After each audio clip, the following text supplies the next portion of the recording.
կա սուտ, կա մեծ սուտ եւ կա նիկոլական սուտ։ Իշխանության այդ նոր եկած տարիներին 100 փաստ էր ներկայացնում նոր Հայաստանի մասին, չէ։ Ասում էր արևը ծագել է, դա իմ շնորհիվ է, ասենք, մայր է մտել, դա իմ շնորհիվ է, դուք շնչում եք, դա իմ շնորհիվ է, մի խոսքով աշխարհը գոյություն ունի, որովհետեւ ես կամ։ Հիմա մենք էլ կարող ենք 100,000 անթիվ անհամար ստեր ասել, որոնք Նիկոլ Փաշինյանը հայտարարել է։ Օրինակ,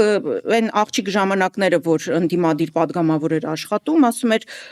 արագաչափերը միանշանակ պետք է հանել Հայաստանի փողոցներից, երբեք Հայաստանի փողոցներում այսքան թալան չի եղել, որ արել են ժողովրդի նկատմամբ, հետո եկավ իշխանության, հերիք չավելացրեց արագաչափերը, մի հատ էլ այսպես աչքերը կլորացներով, երբ որ հարցրեցին, ասին, արագաչափերը չպիտի հանես, ասում եմ, իսկ ինչ եմ ես ասել, արագաչափերի մասին ինչ եմ ասել, աչքերը սիրուն կլորացնելով, այն որ ասում են, վախի աչքերը մեծ են, հիմա Նիկոլ Փաշինյանի պարագայում ստի աչքերը կլոր են, Արցախը Հայաստան է եւ վերջ, հետո ասեց Արցախը Ադրբեջան է եւ վերջ։ Ինքը օրինակ կարող է մետրոյում մատը թափ տալով այսպես անտակտ կերպով գորգորալ, վիրավորել երիտասարդ կնոջը իր երեխայի ներկայությամբ, ասել, ու դուք չփորձեք այդ փախածներով, վլը մի հատ բան, ասենց, հա, մի հատ ուշքի եկեք, բան, հետո մի ժամ հետո ասում են, «Էս դու ինչ ես ասում, ասում ես արցախցիներին փախած», ասում են, էլի աչքերը կլորացնելով այդ սուտ խոսալու, ես այդպիսի բան չեմ ասել, չէ, ես այդպիսի բան չեմ ասել։ Не виновата я.